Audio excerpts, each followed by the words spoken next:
భవత్ media న్యూస్కు స్వాగతం. రంగారెడ్డి జిల్లా శంషాబాద్ డివిజన్ పరిధిలోని ఎలైట్ హోటల్లో నిర్వహించిన పత్రికా సమావేశంలో యశోద ఆసుపత్రి డాక్టర్స్ మాట్లాడుతూ పుట్టుకతో వచ్చే వ్యాధులకు సంకేతాలు కావచ్చేనని, పొత్తికడుపుతో కనిపించే కొన్ని గడ్డలను మనుషుల వ్యాధులకు సూచనలని గ్రహించాలని అన్నారు.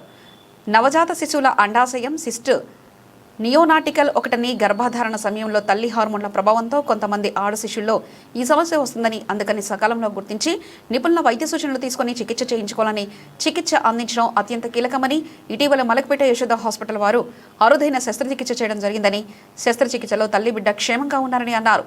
అత్యధిక ఇమేజింగ్ సదుపాయాల న్యూయేనేటర్, ఇంటెన్సివ్ కేర్, అనుభవజ్ఞులైన పీడియాట్రిక్ సర్జన్లు, అనెస్థీషియా పనులు, ఇతర విభాగాల సమన్వయంతో నవజాత శిశువుకు ప్రపంచ స్థాయి వైద్య సేవలను యశోద హాస్పిటల్స్ డాక్టర్స్ వైద్య బృందం అందిస్తుందని అన్నారు. తీసుకోవాల్సి వస్తుంది, అందుకనే డెలివరీస్ మా దగ్గర అనుకోండి ఇమీడియట్గా పిడియాట్రిషియన్ అంటాం, అక్కడే ఉంటారు, న్యూరాలజిస్ట్ అందరూ అక్కడే ఉంటారు, న్యూరోఫిజిషియన్ ఉంటారు, పిడియాట్రిక్ న్యూరోఫిజిషియన్ ఉంటారు, వీళ్ళందరూ కార్డియాలజిస్ట్ ఉంటారు.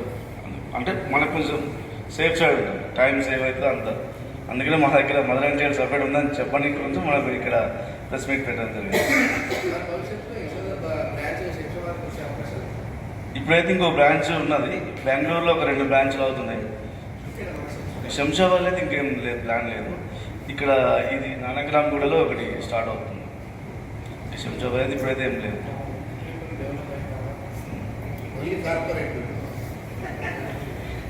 మీరు మా దగ్గర వస్తే బిల్స్ చాలా అయితే అనేది చాలామంది అపోహ ఉంటుంది.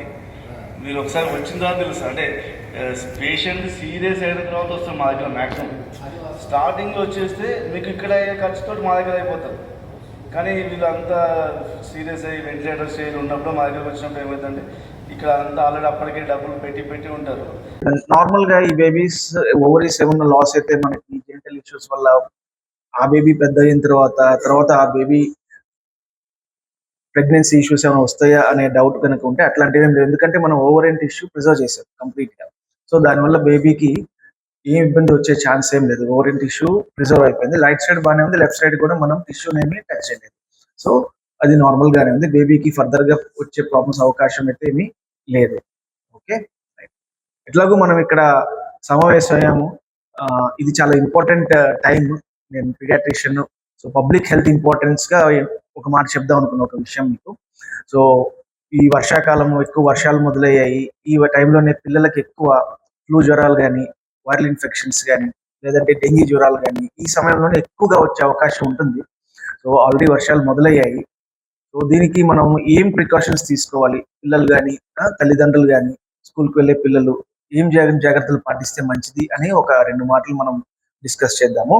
ముఖ్యంగా ఏంటంటే ఈ వర్షాకాలంలో వర్షాల వల్ల మెయిన్ ఈ వాటర్ మొత్తము నిండిపోవటం వల్ల, అన్ని చోట్ల నిండిపోయి తర్వాత వాటర్ ఓవర్ఫ్లో అవటం కానీ, డ్రైనేజ్ ఓవర్ఫ్లో అవటం వల్ల కానీ మనకి డ్రింకింగ్ వాటర్ కంటామినేషన్ అయ్యే ఛాన్సెస్ ఎక్కువగా ఉంటుంది, కలుషితం అయ్యే ఛాన్సెస్. దానివల్ల పిల్లలు ఖచ్చితంగా ఇంట్లో పిల్లలకి ఇచ్చే నీరు కానీ, పెద్దవారు ఎవరైతే తీసుకున్న వాటర్ కానీ ఖచ్చితంగా నీటిని వేడి చేసి చల్లార్చి తాగటం అనేది చాలా ముఖ్యమైన విషయం. ఆర్ఓ ఫిల్టర్స్ కానీ అలాంటివి ఉన్నా కూడా పర్వాలేదు, ఒకవేళ లేకపోయినా కూడా ఖచ్చితంగా నీటిని వేడి చేసి చల్లార్చి తాగితే మనకి కలుషితమైన, ఒకవేళ కలుషితం అయినా కూడా కొంతవరకు అవి కనుక మనము బ్యాక్టీరియా అనే వాటిని హానికరం లేకుండా చేసే అవకాశం ఉంటుంది. అది ఒకటి. రెండవది, మనకన్నీ తెలిసినవి, చేతులు శుభ్రంగా కడుక్కోవటం భోజనం చేసే ముందు. ఓకే, ఎక్కువ క్రౌడింగ్ ప్లేసెస్లోకి పిల్లల్ని ఎంతో కొంత వెళ్ళడానికి తగ్గించడానికి ట్రై చేయటము. ఇంకొకటి, బయటకి ఎక్కువ వెళ్ళినప్పుడు మాస్క్స్ కానీ అట్లాంటివి పిల్లలకి వేయటము. లేదా పిల్లలు ఒకవేళ దురదృష్టవశాత్తు వాళ్ళకి ఇన్ఫెక్షన్స్ కానీ ఏమన్నా వస్తే వాళ్ళని వేరే పిల్లలతో ఆడుకోవడానికి కానీ ఎక్కువ క్రౌడింగ్ ప్లేసెస్లోకి తీసుకువెళ్లకుండా ఉంటాయి, వేరే పిల్లలకి వ్యాప్తి చెందకుండా ఉంటాయి. ఇంకొకటి ఏంటంటే డెంగ్యూ జ్వరం అవన్నీ జనరల్గా ఈ మస్కిటోస్ బ్రీడింగ్ వల్ల ఎక్కువగా వస్తాయి.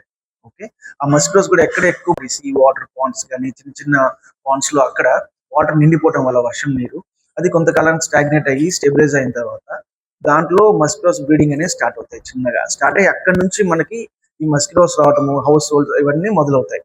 సో ఖచ్చితంగా ఎక్కడైతే నీటి గుంటలు లేకపోతే డ్రైనేజ్ ఓవర్ఫ్లోస్ అనేవి ఉన్న చోట మనం ఖచ్చితంగా వాటిని పూర్తి చేయటము, లేదా వాటర్ బాడీస్ ని ఎంతో కొంత కవర్ చేసి ఉంచుతాము.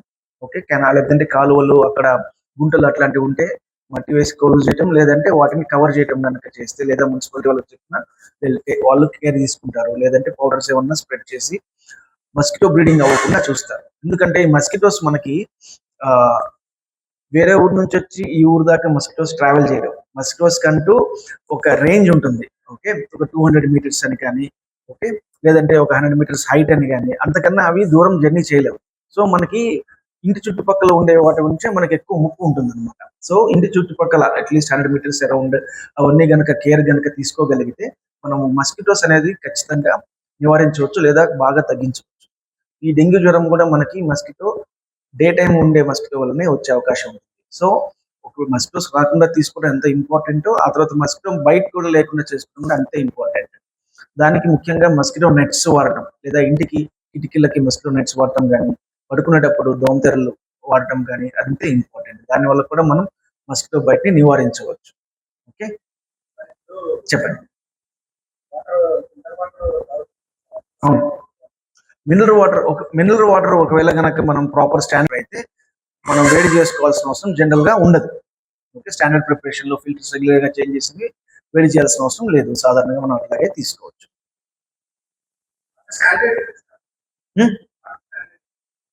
స్టాగ్నేట్ అర్థం టీడీఎస్ వాల్యూ టీడీఎస్ వాల్యూ అంటారా? టీడీఎస్ వాల్యూ గురించి మనకి